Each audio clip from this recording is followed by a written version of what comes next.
Hello friends, welcome back to Cini World. Today, I'm going to explain a comedy, drama, and fantasy film called The Man Without Gravity. Spoilers ahead. Watch out and take care. On a stormy night, Alina drives her pregnant daughter, Natalia, to the hospital. Alina stays by her side as Natalia goes into labor. Once the baby is born, he floats in midair. Natalia pulls her baby into her arms, in awe that her son is an angel. Alina, however, isn't as happy. Alina hurries her daughter and grandson back home, wary of anyone seeing them. Once the doors are closed, Alina presses her daughter to reveal who the baby's father is, but Natalia claims that she doesn't know. Frustrated, Alina forbids the baby from going outside. In the morning, Alina wakes up and finds the baby on the ceiling. They carefully bring him down without waking him. Natalia names her son Oscar, while her mother still believes that the baby's condition is a punishment for Natalia sleeping with man she didn't know. Still, Natalia grows fond of her son, believing that he's an angel sent by her father. Alina, however, is more concerned about the gossiping neighbors who wish to see the baby. The neighbors arrive at their door, and Alina feigns a smile as she greets them. The women gawk over the baby, but Alina forbids them from touching him, claiming that he was born frail.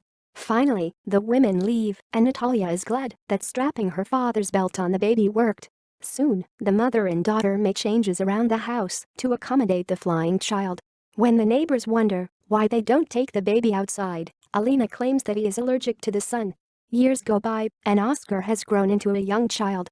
Natalia makes a jacket for him with weights on the pockets to keep him on the ground. Natalia insists that the jacket will allow Oscar to go to school. However, Alina still refuses to let him go outside. Natalia, however, doesn't want Oscar to grow up ignorant, so Alina decides to homeschool the child. While watching cartoons, Oscar wonders why Batman, who can fly, can also go outside when he can't. One day, Oscar pretends that his neighbors are supervillains. He opens the window and climbs out just as Alina and Natalia arrive. The two hear a crash, so they follow the sound and see the window is open. Fearing that Oscar has flown into the sky, Alina checks outside, but they find Oscar sitting on his upside-down couch. Because of this, Alina nails the window shut, but Natalia pleads for her mother to understand her son's need to be a child. Alina insists that Oscar will never be safe outside. Tired of her mother's negativity, Natalia asserts that she is his mother and therefore decides for him. She then takes her son outside despite Alina's protests. On a foggy night, Oscar sees the world outside. For the first time, Natalia asks Oscar not to talk to anyone and keep his abilities secret. Over the next few days, Oscar spends more time outside with his mother, surprising the neighbors who believe he couldn't be outside.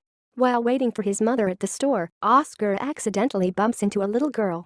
The girl asserts that he has to help her carry the water bottles since he knocked her down, leaving Oscar no choice but to follow her. The girl introduces herself as Agata and claims that her mother flew away into heaven to be an angel, surprising Oscar. Agata asks about Oscar's father, but he claims that he doesn't have one. She insists that everyone has one, and that he shouldn't lie since liars go to the devil. When they come across a group of students, Oscar is stunned by a Batman backpack, but Agata thinks it looks expensive.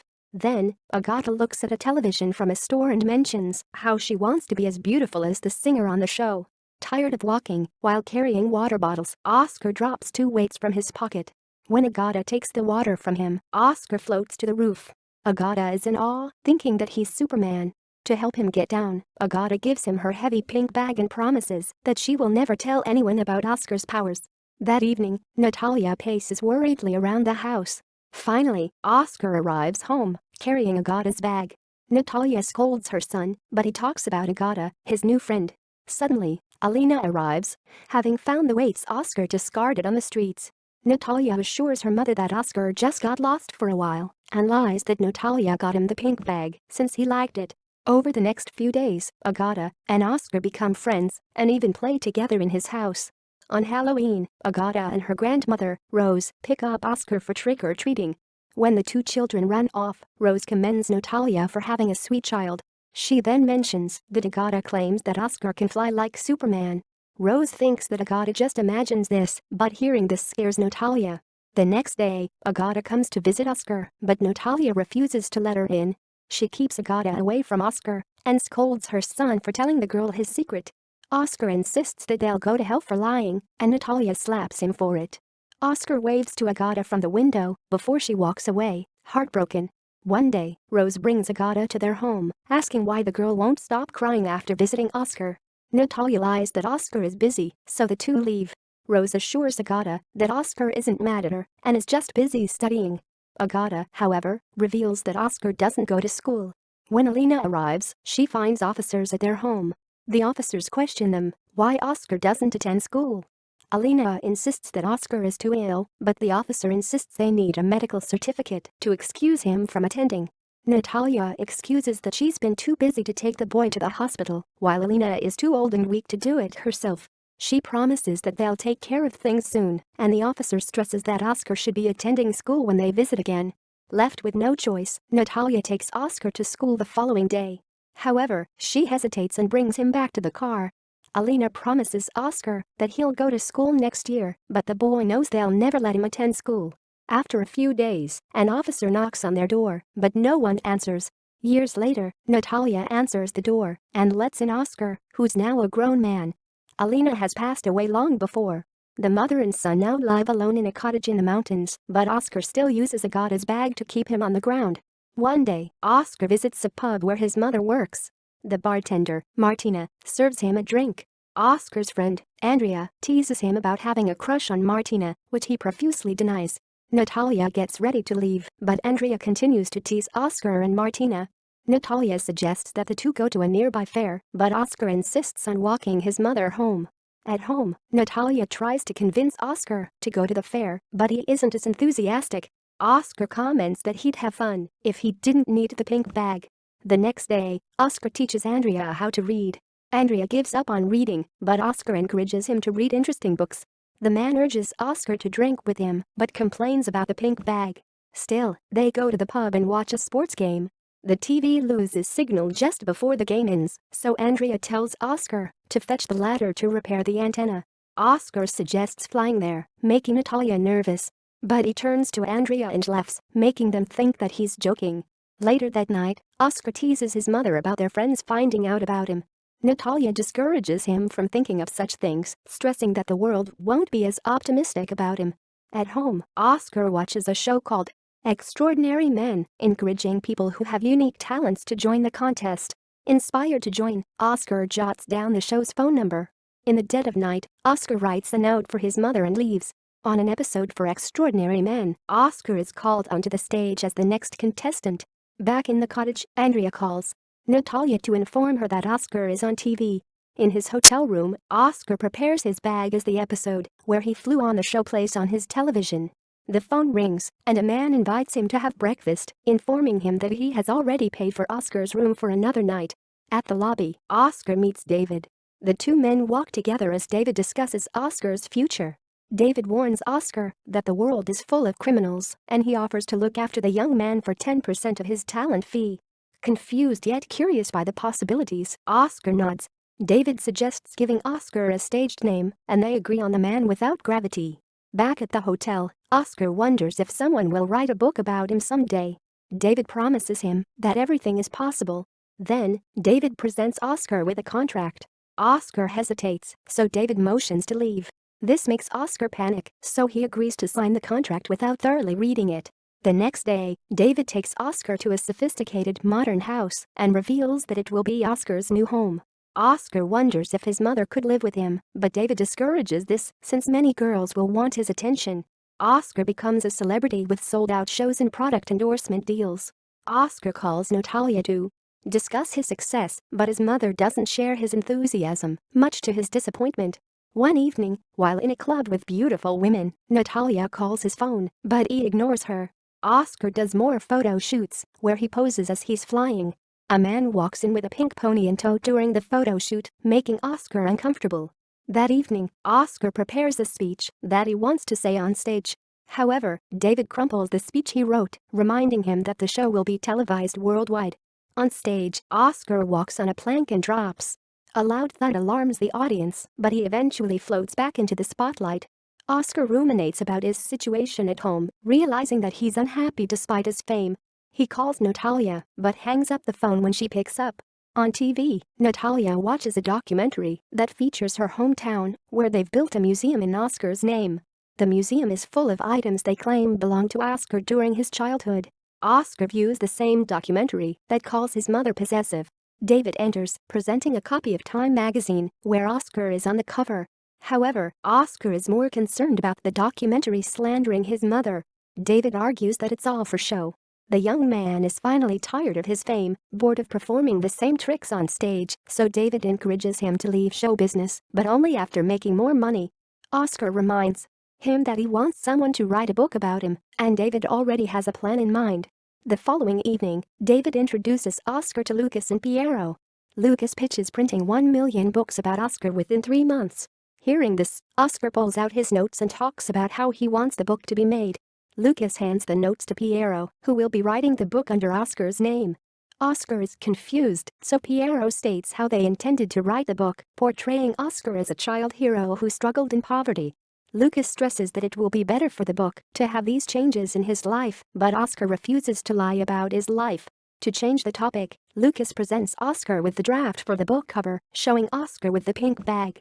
Oscar gets even more frustrated, so he walks out. David chases after him and tells him that people wouldn't want to read a book about his inner thoughts. Insulted, Oscar leaves. One evening, Natalia visits Oscar's house during a party. She searches for her son amongst the dancing drunk people. David spots her and calls Oscar, announcing that he invited his mother to the city. In a private room, Oscar shamefully apologizes to his mother for not contacting her earlier. Natalia dismisses his worries and hands him the notes from his room, where he wrote inspiring quotes from famous writers, reminding Oscar of how he used to view the world. For a Christmas show, Oscar is wheeled in on stage wearing an angel costume. His mother sits amongst the audience. Finally, Oscar's feet are unhooked and he floats in the air, and the crowd cheers. Frustrated, Oscar yells at the audience that he's not an angel and insults them openly. At Oscar's home, David tries to plan for damage control, but Oscar wants to quit. David stresses that they've already signed contracts, but Oscar promises to pay for the penalties himself. Then, David argues that people will not leave him alone, so Oscar tells him to fake his death. Days later, the news reports about Oscar's death and the rumors that his ability was nothing more than special effects. Still, journalists keep knocking on Natalia's door to ask her about her son. Eventually, no one answers the door as Natalia has passed away. Years later, Oscar grows a beard and uses a wheelchair to disguise himself. He arranges his groceries in his simple apartment and straps himself to the wheelchair to keep himself from flying. Then, he goes to the front desk, working as the attendant at a hotel often used by courtesans while they're working. One of the hotel residents, Lucy, asks his opinion on the Christmas card she wrote for her son. After assuring her that it's beautiful, Lucy asks what he wants as a present. She offers to get him some company, but he refuses. Suddenly, Mimi, a posh-looking woman, walks by, and Lucy rolls her eyes at her snobbish attitude. When Lucy leaves, Oscar reads the paper and learns that David has been arrested for fraud. After picking up some groceries, Oscar heads back to the hotel and is surprised by the courtesans who give him presents for the holidays. Later that night, all the ladies have left for the holidays, except for one. Oscar takes his backpack and walks upstairs to check on Mimi, who assures him that she's fine. Spotting his pink bag, Mimi follows him, then calls him Oscar. To his surprise, she reveals that she's Agata. The next day, Agata and Oscar catch up. When Agata asks if he'd fallen in love before, Oscar describes a small girl who wanted a pair of earrings. Realizing who he meant, Agata gets up, and Oscar follows. At his apartment, Oscar plays a video of the singer Agata liked as a kid. Oscar starts floating as the two dance to the song. When Oscar compliments her, Agata suddenly asks if he's disappointed upon finding her in the hotel. That evening, Agata returns to the building with a client.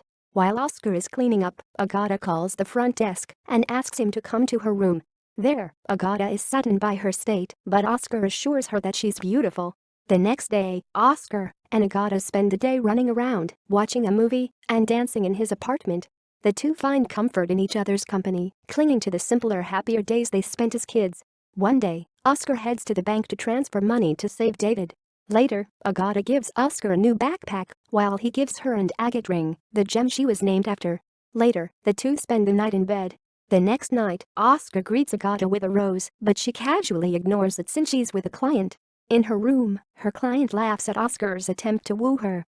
Insulted, Agata tells him to leave. She then confronts Oscar, yelling how miserable their situation is. Agata hopes to leave the life of poverty, but she can't do it with Oscar's new identity. Seeing him hurt, Agata tries to apologize but he walks away, heartbroken over her words. He heads back to his childhood town, where his museum has long been closed and his statue is abandoned. With no one around, Oscar enters his childhood home and looks back on the warnings his mother and grandmother told him about the world. Suddenly, Agata knocks on the door and gives him back the pink backpack she gave him long ago. Eventually, Agata and Oscar restore his childhood home.